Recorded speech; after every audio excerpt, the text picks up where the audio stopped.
Hey guys, welcome back to CA Reams YouTube channel, and this is the lecture number 7 in Hindi. Before this lecture I have uploaded one lecture number 6, and that lecture had the explanation in both Hindi and English. First I have explained the topic in Hindi, and then in the another half of the video I had explained the topic in English. So those who were searching for Hindi or English, I have cleared this point. And welcome to the lecture of number 7 in Hindi. So we are going to discuss with the provisions relating to audit committee. तो अभी तक आप लोगों ने audit committee का जो term था वो एक बार सुना है, and that we discussed in the topic rotation of auditor. हम लोगों ने ये पढ़ा था कि रोटेशन ऑफ ऑडिटर करने के लिए जब भी ये पावर्स जाएंगी, मतलब रिकमेंडेशन देने का कि कौन जो है वो ऑडिटर आएगा जब हम रोटेशन करेंगे, तो अगर ऑडिट कमेटी कॉन्स्टिट्यूट करती है वो कमेटी, तो सबसे पहले ये जो पावर होगी किसके पास होगी रिकमेंडेशन देने की? ऑडिट कमेटी के पास में, राइट. तो अभी ऑडिट कमेटी क्या होता है, कौन कौन कॉन्स्टिट्यूट करता है, कैसे बनता है, वो सब अभी हम लोग डिस्कस करने वाले हैं. तो applicability of section number 177, that is your constitution of audit committee.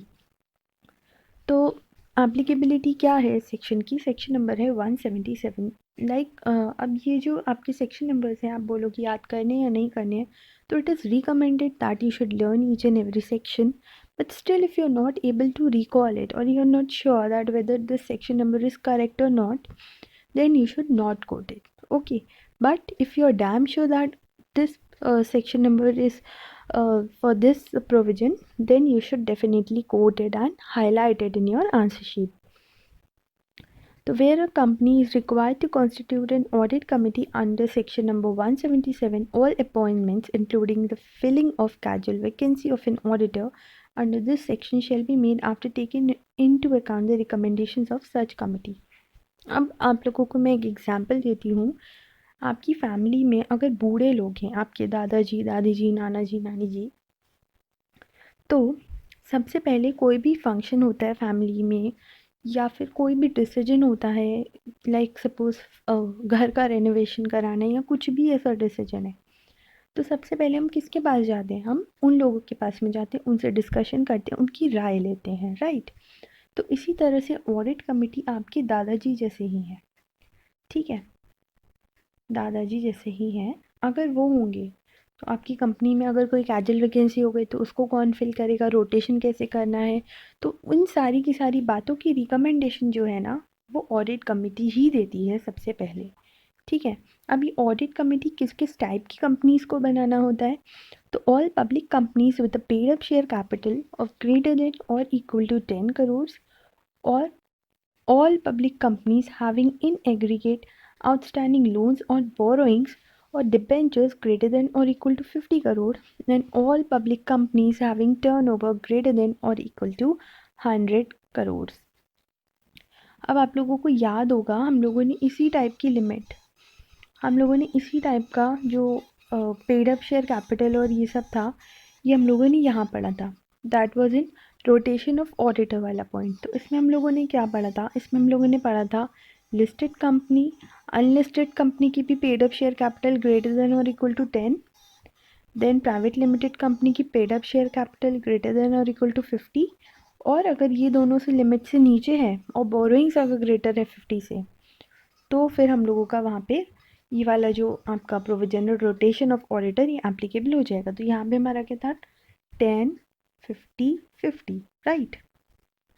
और अब हम लोग किसके बारे में डिस्कस कर रहे हैं? अब हम लोग डिस्कस कर रहे हैं ऑडिट कमेटी के बारे में.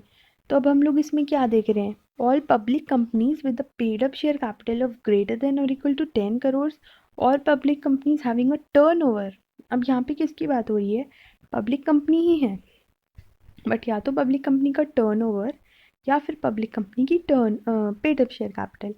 अगर paid up share capital is greater than और इक्वल टू 10 करोड़, या फिर अगर टर्नओवर इज ग्रेटर देन और इक्वल टू 100 करोड़, ठीक है.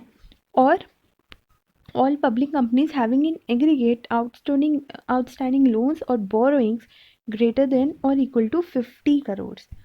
और यहाँ पे जो है ना, ये तीनों ही पब्लिक कंपनीज है, यहाँ पे कोई प्राइवेट लिमिटेड कंपनी नहीं, ठीक है.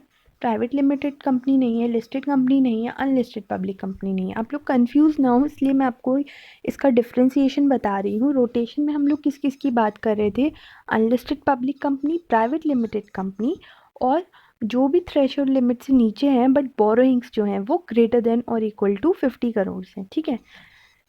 लेकिन यहाँ पे हम किसकी बात कर रहे हैं, यहाँ पे हम बात कर रहे हैं पब्लिक कंपनीज़ की ही। लेकिन पब्लिक कंपनीज़ में भी हमारी 3 कंडीशंस हैं। सबसे पहले हम पेड अप शेयर कैपिटल देखेंगे, फिर हम टर्नओवर देखेंगे अगर पेड अप शेयर कैपिटल से नहीं हो रहा है, एंड अगर टर्नओवर से भी नहीं हो रहा फिर हम बोरोइंग्स देखेंगे। तो एक तरह से ये जो आपका हो रहा है, ये हो रहा है आपका PBT, P for paid up share capital, B for borrowing and T for turnover. तो it is 10, it is 50 and it is 100. So P for paid up share capital, B for 50 and your T for turnover 100. तो PBT 10, 50, 100, जब भी PBT 10, 50, 100 होगा that means we are talking about audit committee. और यहाँ पे rotation of auditor में 10, 50, 50, ठीक है। 10, 50, 100 is your audit committee and 10, 50, 50 is your rotation of auditor. बस उसमें ये ध्यान रखना PBT 10, 50, 100। तो PBT में हम किसकी बात करें, हम पब्लिक कंपनीज़ की ही बात करें, लेकिन रोटेशन में हम लोग 10, 50, 50 में किस किस की बात कर रहे हैं, unlisted public company, private limited company, and वो सारी की सारी कंपनीज जो इन दोनों से थ्रेशोल्ड लिमिट्स तो कम होंगी लेकिन बोरिंग्स होंगी greater than 50 crore. I hope you are able to remember it.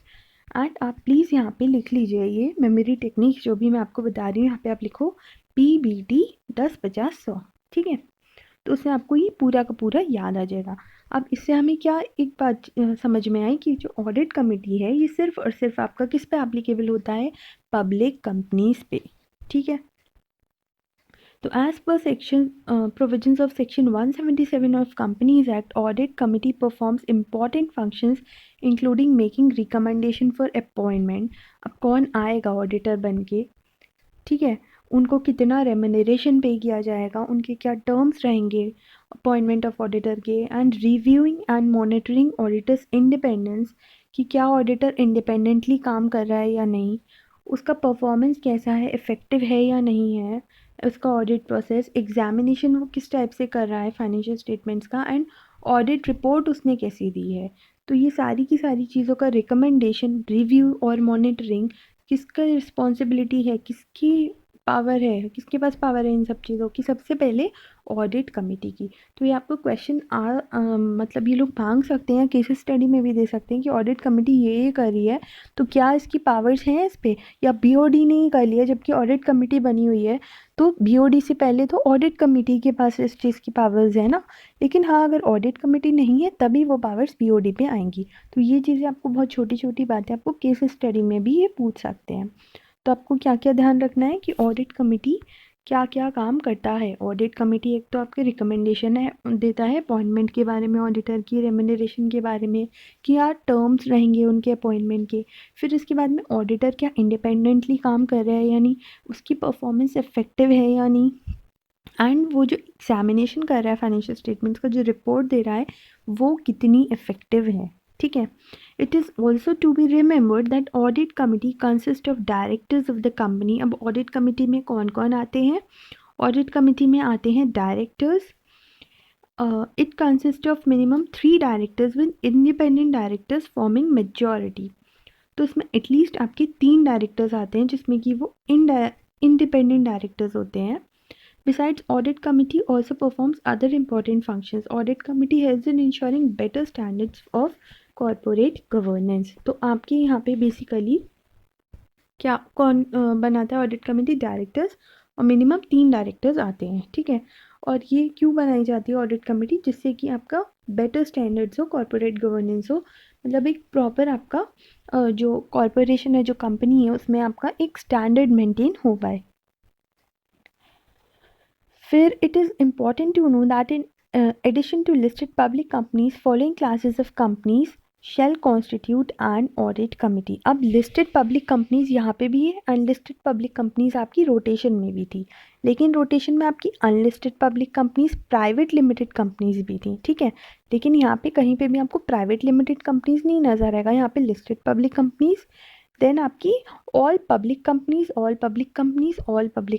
है, एंड वही आपकी यहाँ पे पी बी टी 10, 50, 100। ठीक है, तो इससे आपको क्या हो गया, ईजी हो गया ये प्रोविजन को याद करने में। अब हम इसका एक्सप्लेनेशन पढ़ लेते हैं। The paid up share capital और टर्नओवर और आउटस्टैंडिंग लोन्स और बोरिंग्स और डिबेंचर्स और डिपॉजिट्स एज द केस में भी। अब यहाँ सब में और है, दैट मीन्स एक भी कंडीशन अगर सेटिस्फाई हो गई तो फिर उस कंपनी को ऑडिट कमेटी बनानी होगी। ठीक है, तो as existing on the date of last audited financial statements shall be taken into account for the purpose of this rule। तो मतलब जो भी लास्ट ऑडिटेड फाइनेंशियल स्टेटमेंट्स होगा उसके अकॉर्डिंग जो भी, अगर इन तीनों में से कोई भी कंडीशन सेटिस्फाई आपकी हो रही है तो फिर उस कंपनी को क्या कॉन्स्टिट्यूट करनी होगी, audit committee. Therefore, provisions of constitution of an audit committee are applicable only to listed companies and public companies satisfying criteria as stated above।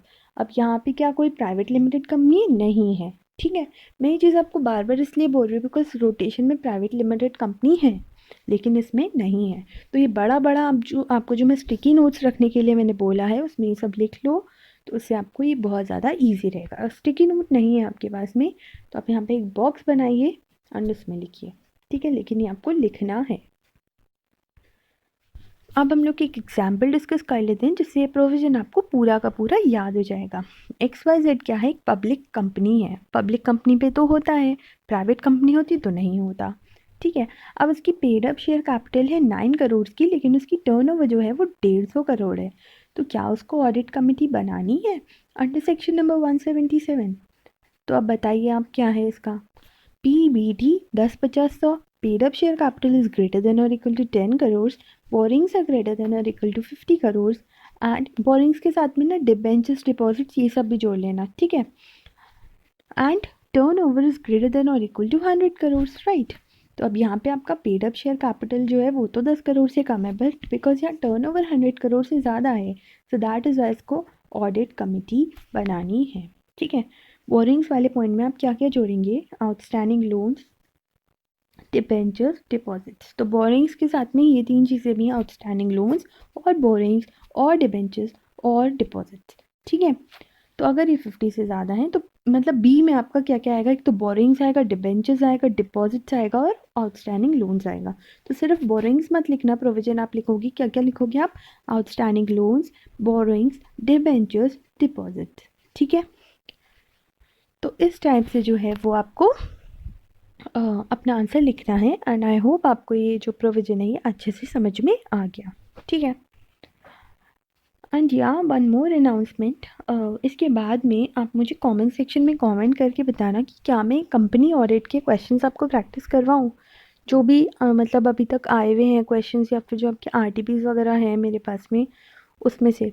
Please मुझे ये चीज़ कमेंट करके बताइएगा, बिकॉज़ अगर मैं आपको किसी भी तरह हेल्प कर पाती हूँ so I would be happy to help you. ठीक है, तो अगर आपको किसी भी चीज़ की नीड है तो आप मुझे बताना। एंड मैं सोच रही हूँ एक सीरीज़ स्टार्ट करने की for company audit specially, because ये बहुत ज़्यादा स्कोरिंग चैप्टर है, इंटरेस्टिंग भी है। तो आप लोग मुझे बताना and based on the response I will upload videos for the same. Okay, now starting with manner and procedure of selection and appointment of auditor. अभी तक हम लोगों ने मैनर ऑफ रोटेशन के बारे में पढ़ा था, अब हम लोग किसके बारे में पढ़ेंगे, अब हम लोग पढ़ेंगे सिलेक्शन और अपॉइंटमेंट कैसे होता है ऑडिटर का। अभी तक हम लोगों ने एलिजिबिलिटी वगैरह के बारे में डिस्कस किया है, अब हम लोग मैनर के बारे में डिस्कस करेंगे। ठीक है, जो भी एलिजिबिलिटी क्राइटेरिया में फॉल कर रहा होगा वो मैनर में आएगा। तो Rule 3 of CAAR 2014 prescribes the following manner and procedure of selection and appointment of auditor। अब वही बात आ गई कि जिस भी कंपनी को ऑडिट कमेटी बनानी है अंडर सेक्शन नंबर 177, तो the committee and in cases जहाँ में ऑडिट कमेटी नहीं होनी है वहाँ board shall take into consideration the qualifications and experience of the individual और firm propose to be considered for appointment as auditor. अब suppose आप ही सोचो आपको किसी को अपॉइंट करना है ऑडिटर। ठीक है, आपकी कंपनी है, आपकी कंपनी में अगर ऑडिट कमेटी तो वो रिकमेंड करेगी, या नहीं है तो बोर्ड करेंगे। तो आप क्या क्या कंसीडर करोगे, इसकी क्या क्वालिफिकेशन है, क्या एक्सपीरियंस है, ये सब चीज़ें आपको कंसीडर करनी होगी। ठीक है, एंड जो उसकी क्वालिफिकेशंस है एंड एक्सपीरियंस है are commensurate with the size and requirements of the company. And जिस क्वालिफिकेशन के साथ में वो बंदा आ रहा है, जो एक्सपीरियंस वो बंदा लेके आ रहा है, एज एन ऑडिटर आपको उसको अपॉइंट करना है। तो एज एन ऑडिटर का क्या मतलब हो कि वो आपके जो फर्म है उसकी ट्रू एंड फेयर व्यू आपको दे सके। तो ऐसा ही तो आप बंदा अपॉइंट करना चाहोगे as an auditor. So that is why आपको ये देखना है कि जो उसका क्वालिफिकेशन है एंड जो उसका एक्सपीरियंस है, तो क्या वो आपकी कंपनी के लिए सूटेबल है, क्या वो आपकी कंपनी का अच्छे से ऑडिट कर पाएगा। ठीक है। तो it may be noted that while considering the appointment the audit committee और बोर्ड एज द केस में बी, मतलब जहाँ ऑडिट कमिटी है वहाँ तो ऑडिट कमिटी, जहाँ ऑडिट कमिटी बनी ही नहीं है वह बोर्ड, एज द केस में be shall have regard to any order or pending proceeding relating to professional matters of conduct against the proposed auditor before the Institute of Chartered Accountants of India or any competent authority or any court। नसी आपको ये चीज़ भी check करनी है कि क्या वो जो फर्म जो ऑडिट फर्म की तरह अपॉइंट होके आना चाह रही है, मतलब आ रही है, या फिर जो इंडिविजुअल ऑडिटर की तरह अपॉइंट होके आ रहा है, तो कहीं ऐसा तो नहीं कि उसके खिलाफ़ कोई लीगल प्रोसीडिंग चल रही है। तो ये चीज़ भी आपको चेक करनी है। ठीक है। Relating to the professional matters of conduct against the propose auditor, तो ये चीज़ भी आपको चेक करनी है, कोई इसकी पेंडिंग प्रोसीडिंग तो नहीं चल रही है। ठीक है। फिर इसके बाद में द ऑडिट कमिटी और the board as the case may be may call for such other information from the propose auditor as it may deem fit. सबसे पहले तो उन्होंने ये चेक कर लिया उनको क्वालिफिकेशन एंड एक्सपीरियंस क्या है। फिर उन्होंने ये चेक कर लिया कि कहीं इसके खिलाफ कोई पेंडिंग प्रोसीडिंग तो नहीं चल रही है। फिर आप थर्ड चीज़ क्या चेक करोगे, थर्ड चीज़ आप उससे कोई और इन्फॉर्मेशन मांगोगे जो भी आपको डीम फिट, दैट मीन्स जो भी आपको फिट लगती है, जो भी आपको ठीक लगती है, वो इन्फॉर्मेशन एडिशनल इन्फॉर्मेशन उससे आप मांगोगे। Subject to the provisions of Sub-Rule 1, where a company is required to constitute the audit committee, the committee shall recommend the name of an individual or firm as auditor to the board for consideration, and in other cases the board shall consider and recommend an individual or firm as the auditor to the members in the AGM meeting for appointment। अब ये rotation की तरह ही है बिल्कुल। सबसे पहले AC आपका recommend करेगा बोर्ड को एंड बोर्ड आपका मेंबर्स के सामने रख देगा।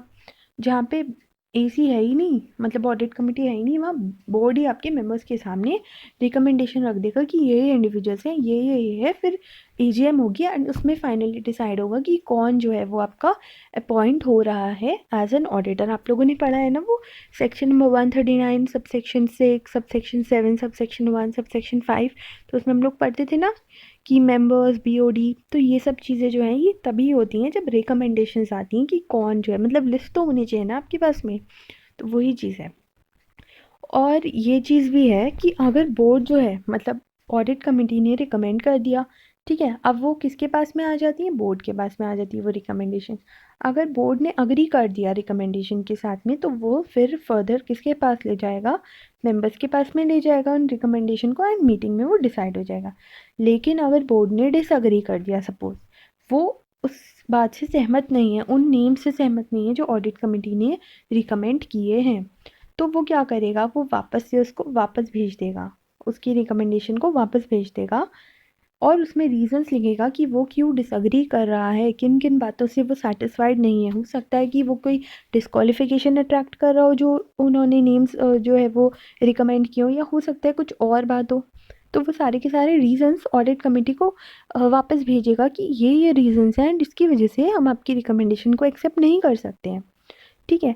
तो अगर ऑडिट कमेटी उन रीजंस को समझता है कि चलो ठीक है, एंड फिर वो क्या करता है, उसको करेक्ट करके फिर से भेजता है, तो ठीक है। बट अगर ऑडिट कमेटी बोलता है कि नहीं, हम तो सेटिस्फाइड हैं अपनी रिकमेंडेशन से, हमारी रिकमेंडेशन तो यही है, वो उसको रिकन्सिडर ही नहीं करते हैं। ठीक है, अपनी ओरिजिनल रिकमेंडेशन को कहते हैं वो बिल्कुल ठीक है। तो बोर्ड क्या करेगा, फिर वो रीजंस रिकॉर्ड कर लेगा डिसएग्रीमेंट की वजह से कि मैंने तो इन्हें साइटिंग रीजंस दिए थे, रीजंस इन्हें साइट किए थे, रीजंस इन्हें बताए थे, बट स्टिल इन्होंने ओरिजिनल रिकमेंडेशन को इन्होंने रिकन्सिडर ही नहीं किया। तो दैट इज़ हमारे बीच में डिसएग्रीमेंट हो गया। तो वो सारे रीजंस रिकॉर्ड करेगा डिसएग्रीमेंट के, ठीक है, विद द कमेटी, एंड फिर वो अपनी रिकमेंडेशन भेज देगा वापस से मेंबर्स को। ठीक है। और अगर बोर्ड जो है वो अग्री कर जाता है ऑडिट कमेटी के रिकमेंडेशन से, तो वो फिर ऑडिट कमेटी वाली रिकमेंडेशन ही मेंबर्स के आगे एजीएम में रख देगा। ठीक है। And the auditor appointed in the AGM meeting shall hold office from the conclusion of that meeting till the conclusion of its 6th annual general meeting with the meeting wherein such appointment has been made being counted as first meeting. जिस meeting में वो appoint हो रहा है उसको first meeting हम लेंगे and उसके बाद में वो till the conclusion of every 6th meeting वो रहेगा। तो इस टाइप से जो है वो आपका ऑडिटर अपॉइंट हो जाता है। एंड ये जो टेन्योर वाली चीज़ है, ये चीज़ तो आपको ऑलरेडी पता ही है ना गवर्नमेंट और नॉन गवर्नमेंट वाले में, तो वो चीज़ तो हम डिस्कस करने का कोई वो ही नहीं है।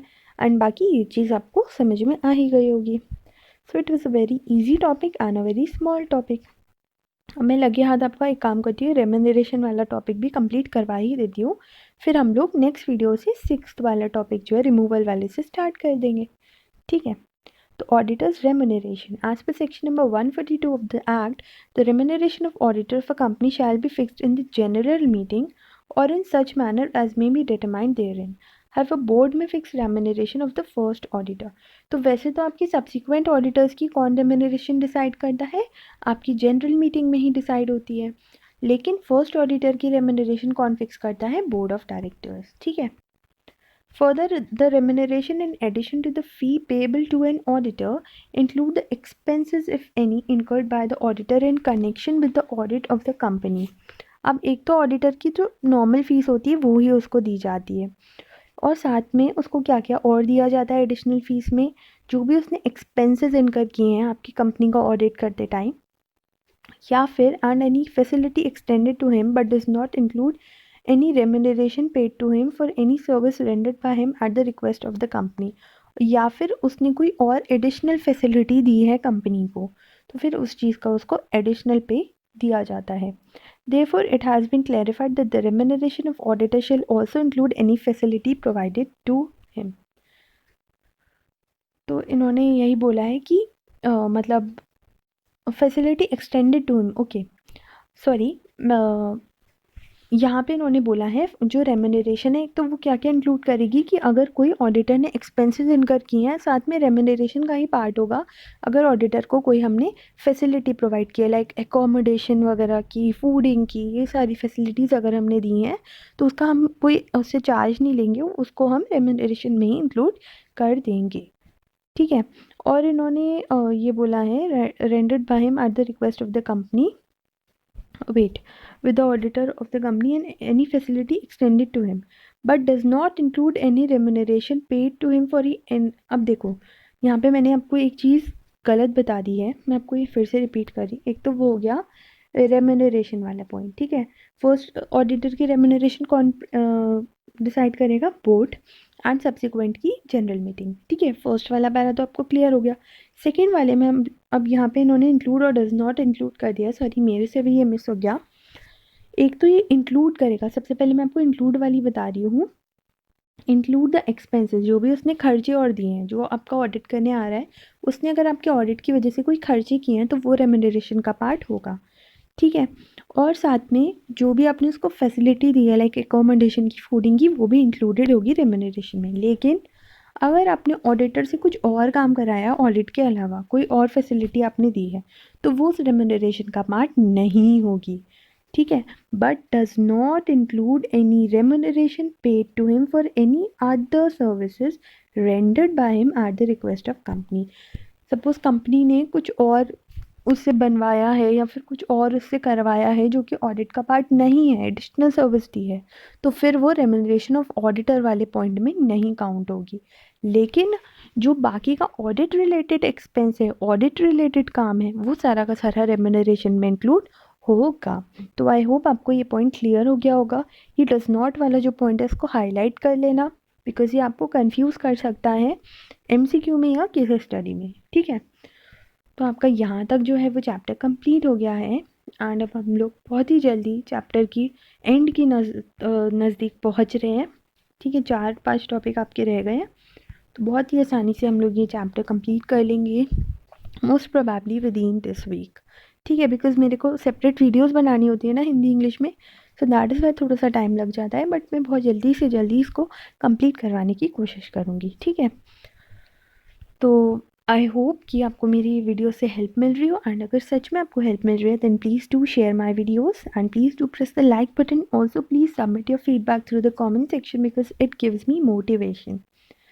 So for any doubts you can comment down. Ending this video here and thank you so much.